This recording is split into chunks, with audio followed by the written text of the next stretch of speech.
आज का टॉपिक है मुजफ्फरपुर बम कांड। ठीक, तो जरा मुजफ्फरपुर बम कांड के बारे में जरा अध्ययन करते हैं।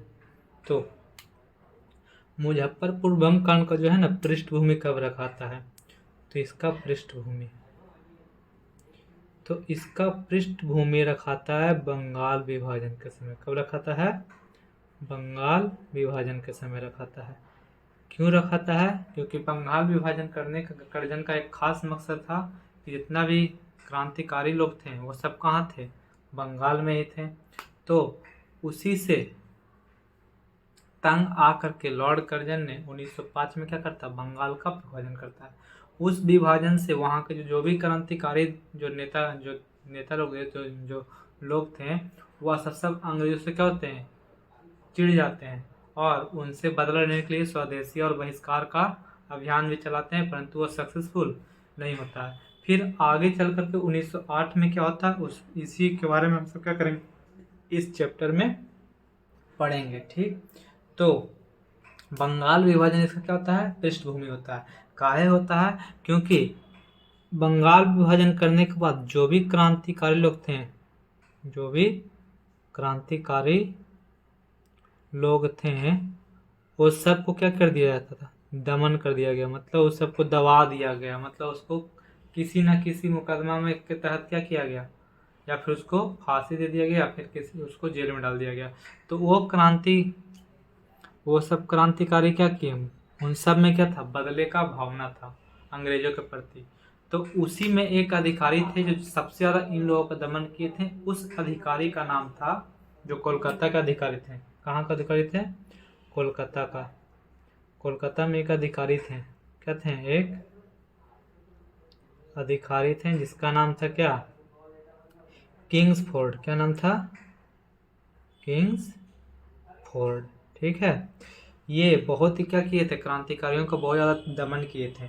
तो उससे जितना भी क्रांतिकारी लोग थे वो क्या थे? बहुत ज़्यादा इससे क्या किए हो चुके थे। इन लोगों से इनसे क्या हो गए थे? पूरी तरह से इनसे बदला का भावना उन लोगों में था। क्रांतिकारी लोगों में क्या था? इनके बदले बदला का भावना था। और इसके काम को देखते हुए ब्रिटिश सरकार ने इसका पदोन्नति कर दिया। मतलब ब्रिटिश सरकार ने क्या किया? पदोन्नति कर दिया। पहले वो क्या थे? पुलिस अधिकारी थे। पुलिस अधिकारी थे। उसके बाद उनको मुजफ्फरपुर का मजिस्ट्रेट बना करके भेजा जाता है। मुजफ्फरपुर भेजा जाता है। कहाँ भेजा जाता है? मजिस्ट्रेट बना दिया जाता है, जिससे वो कहाँ जाते हैं? मुजफ्फरपुर जाते हैं। मुजफ्फरपुर का क्या? मजिस्ट्रेट बना दिया जाता है। ठीक है ना, जिससे ये कहाँ जाते हैं? मुजफ्फरपुर जाते हैं। कहाँ जाते हैं? कोलकाता से मुजफ्फरपुर जा रहे होते हैं। कोलकाता से कहाँ जा रहे होते हैं? कलकत्ता से मुजफ्फरपुर ये जाने वाले होते हैं। ठीक है, तो इसी बीच में घटना घटता है क्या? मुजफ्फरपुर बम कांड। जैसे समझते इसको। तो उस समय कलकत्ता अर्थात बंगाल में क्रांतिकारी लोग जो उन्होंने यानी जो किंग्सफोर्ड थे, जिस क्रांतिकारी को दबाया था, वो क्रांतिकारी लोग इनसे बदला लेने के लिए एक ऐसा मौका का तलाश खोज रहे थे जिससे वो बदला ले। ठीक है ना, तो इनको ये मौका मिलता है। तो ये बात क्रांतिकारी दल में पता चलता है। ठीक है, तो क्रांतिकारी दल अर्थात युगांतर समिति। ठीक है ना, उस समय दो क्रांतिकारी समिति थी, एक अनुशीलन समिति और दूसरा क्या था? युगांतर समिति। युगांतर समिति के जो अध्यक्ष थे उसका नाम था कौन सी? वीरेंद्र कुमार घोष। दो समितियां चलती थी। दो समिति थी, कौन कौन? ये भी क्वेश्चन में पूछा हुआ है। एक का नाम था अनुशीलन समिति, अनुशीलन समिति, और दूसरा था क्या? युगांतर समिति। युगांतर समिति। इसके जो अध्यक्ष थे ये पुलिन दास थे। पुलिन दास। ठीक है ना, ये ढाका में काम करता था। एक और भी दे सकता है, पी मित्रा भी दे सकता है, या ये दे या फिर ये दे, पुलिन दास या पी मित्रा। और इसके कौन थे? वीरेंद्र कुमार घोष। ये इसके क्या थे, ये इसके अध्यक्ष थे, ये इसके अध्यक्ष थे और ये इसके अध्यक्ष थे। तो ये बात यानी कि किंग्सफोर्ड जो कोलकाता के अधिकारी थे उनको मजिस्ट्रेट बना करके मुजफ्फरपुर का मजिस्ट्रेट बनाते हैं, तो वो कोलकाता से मुजफ्फरपुर जाने वाले होते हैं। तो ये बात युगांतर समिति को पता चलता है। किसको पता चलता है? युगांतर समिति को। तो युगांतर समिति लोग निर्णय लेते हैं कि कौन ऐसा व्यक्ति है जो इस मजिस्ट्रेट को मारना चाहता है। तो इसी समिति से जुड़े हुए थे दो लोग। कौन? दो लोग थे। तो इसी समिति ने इनका हत्या का प्लान बनाता है। इनका हत्या का, किंग्सफोर्ड की हत्या का, किंग्सफोर्ड की हत्या का क्या करता है? प्लानिंग करता है। और हत्या करने के लिए हत्या का योजना बनाया जाता है। और ये हत्या करने के लिए दो व्यक्ति तैयार होते हैं और वो दो व्यक्ति का नाम, यही युगांतर समिति के थे, दो व्यक्ति तैयार होते हैं। उन दो व्यक्ति का नाम क्या था? एक का नाम था प्रफुल्ल चाकी। क्या नाम था? प्रफुल्ल चाकी। और दूसरे का नाम क्या था? और दूसरे का नाम था खुदीराम बोस। ठीक है ना। तो क्या होता है जरा समझते हैं। तो ये दोनों, ठीक है ना, इनको हत्या करने के लिए क्या करते हैं? तैयार होते हैं। काहे कि पता होना चाहिए भारतीयों के खून क्या होता है? गर्म होता है। वो जो ठान लेते हैं वो ठान लेते हैं, अपने जान की परवाह भी नहीं करते हैं। तो ये दो लोग क्या करते हैं? इनकी हत्या, किंग्सफोर्ड की हत्या करने का योजना तो बनाता है युगांतर समिति, परंतु दो लोग तैयार होते हैं। कौन कौन? प्रफुल्ल चाकी और खुदीराम बोस। चलो देखते हैं आगे।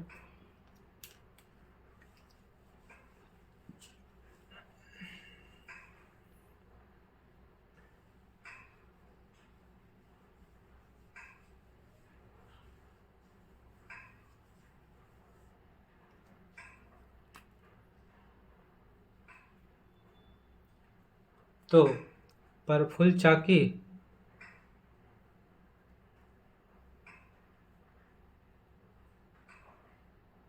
और खुदीराम बोस, दोनों मिल करके प्लान मिलते हैं और निकलते हैं अपने जान की बाजी का, यानी कि अपना जान का परवाह किए बिना निकलते हैं। और वह दोनों 30 अप्रैल 1908 को, ठीक है ना, जिस बग्गी से जाते हैं किंग्सफोर्ड, ठीक है ना, किंग्सफोर्ड के साथ एक क्या करते हैं, उनके परम मित्र थे जिसका नाम था क्या? मिस्टर कैनेडी, ठीक है ना, और उनके बच्चे भी थे, ठीक है। तो 30 अप्रैल 1908 को, ठीक है ना, जैसे 3 बग्गी था, पहले बग्गी चलता था इस टाइप से और इसके आगे पीछे क्या थे? सेना थे, ठीक। तो कोई है ना गलत सूचना देता है कि किंग्सफोर्ड है ना, उनके साथ कोई, वो अकेले जा रहे हैं और वो इस पहले वाले बग्गी में थे, अर्थात वो पहले वाले बग्गी में ना थे, बल्कि क्या थे? दूसरे वाले बग्गी में थे, ठीक, यानी कि लास्ट वाले बग्गी में थे। और आगे में थे कौन? आगे में थे मिस्टर कैनेडी की पत्नी एवं बच्चे, पत्नी प्लस बच्चे थे। तो इनको कोई गलत सूचना देता है और वह बम इस पर ना फेंक करके क्या चलाता है? इस पर चलाता है, जिसके कारण, और ये इसी में क्या रहते हैं? कैनेडी और इसमें कौन रहते हैं? कैनेडी और प्लस किंग्सफोर्ड, जो आपस में बात करते रहते हैं, ठीक है ना। जब इस बग्गी पर बम बिगा जाता है और बम बिग करके दोनों क्या होते हैं? भागना स्टार्ट करते हैं, ठीक, भागना स्टार्ट करते हैं। ये दोनों क्या करते हैं? भागना स्टार्ट करते हैं। तो जैसे ही ये बम बिगाड़ता है इस पर, गलती से बिगाड़ता है इस पर, तो जिसके कारण इनके पत्नी और बच्चे क्या होते हैं? मर जाते हैं, जिससे कैनेडी अर्थात कैनेडी जो थी भारतीय के हितकर मानी जाती है, ठीक है ना। अब ये बात जब किंग्सफोर्ड को पता चलता है, वो किंग्सफोर्ड क्या होता है? बोलता है कि चलो अब जो ये घटना को अंजाम दिया है वो कौन व्यक्ति है उसको जरा पकड़ो। तो इसका जो सिपाही, यानी कि इसका जो ब्रिटिश सैनिक होता है, वह सैनिक लोग प्रफुल्ल चाकी को क्या करता? पकड़ लेता है।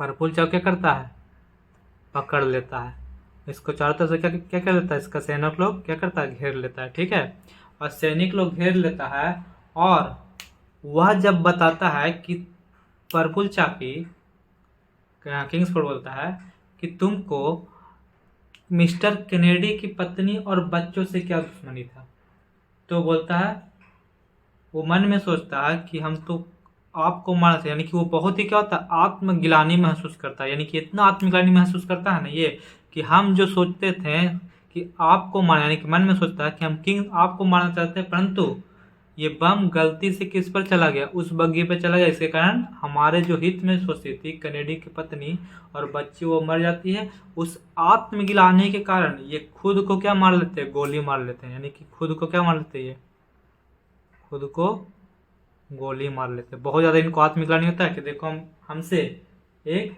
अच्छे व्यक्ति का और निर्दोष बच्चों का क्या हो गया, यानी कि मासूम बच्चों क्या हो गया, हत्या हो गया, जिसके कारण वो आत्मग्लानि के कारण क्या होते हैं, आत्मग्लानि, इनको बहुत ज़्यादा आत्मग्लानि होता है और ये क्या होता है, अपने आप को सुसाइड कर लेते हैं। अब बचे खुदीराम बोस। ठीक, कौन बचे, खुदीराम बोस। खुदीराम बोस क्या करते हैं, भागते भागते, यानी कि ये भाग ही रहते हैं और भागते भागते 40 किलोमीटर दूर भाग जाते हैं। 40 किलोमीटर क्या करते हैं, दूर भाग जाते हैं, और 40 किलोमीटर दूर भागने के बाद एक स्टेशन, इसका नाम क्या था, Beni railway station, Beni railway station, वहाँ पर ये क्या करते हैं, पहुँचते हैं, और इनको भागता हुआ देख एक व्यक्ति वहीं पर रहता है जो जयचंद का काम करता है। ठीक है ना, और इन्हीं के पीछे भागते भागते कौन, ब्रिटिश सैनिक भी आता है। इन्हीं के पीछे पीछे कौन आता है, पीछे कौन आता है, पकड़ने के लिए आएगा ही ना, ब्रिटिश सैनिक लोग। ठीक है ना, काहे कि किंग्सफोर्ड का आदेश था कि उसको भी पकड़ के लाओ।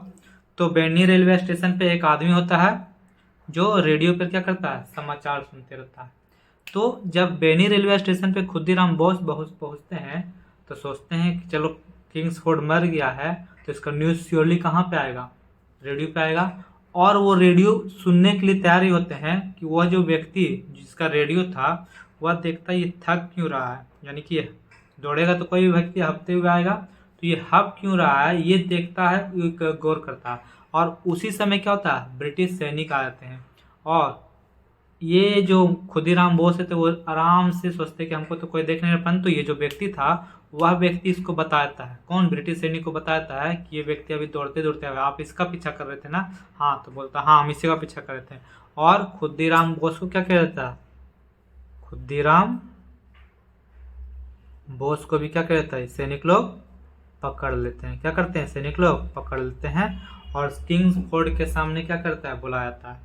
जब किंग्सफोर्ड के सामने बुलाता है तो इसको भी क्या करते हैं, अब इनके पास तो हथियार नहीं था, कहीं कि इनके पास हथियार था, पिस्तौल था, वो खुद को गोली मार ली, परंतु इनके पास हथियार नहीं था।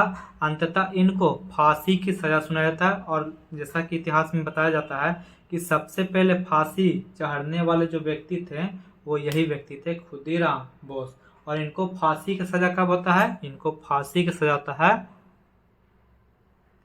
11 अगस्त 1908 को।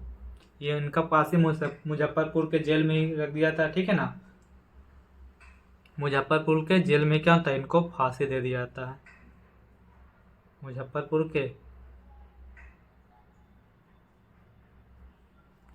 के जेल में क्या किया जाता है, इनको फांसी दे देते। सबसे कम उम्र में फांसी पर चढ़ने वाले व्यक्ति कौन है, खुदीराम बोस। ठीक, तो आशा करते ये समझ आया होगा आपको मुजफ्फरपुर बम कांड। तो आशा करते तो आप सिर्फ एक ही काम कीजिए, प्राकृतिक की सेवा करते रहिए और एक पौधा एक मंथ में श्योर लगाएं, जिससे प्राकृतिक में ऑक्सीजन का और टेम्परेचर का संतुलन बना रहे। कि दिन प्रतिदिन देख रहे हैं जैसा आए दिन सुनने में आ रहा है कि कहीं पर बाढ़ आ रहा है तो कहीं पर सुखाड़ी रह जा रहा है, तो उसके लिए एक ही काम करना है, प्राकृतिक का संतुलन बना रहे। बस, अगर वीडियो अच्छा लगे तो सब्सक्राइब कीजिए और शेयर कीजिए। आगे चैप्टर में मिलेंगे, मार्ले मिंटो सुधार।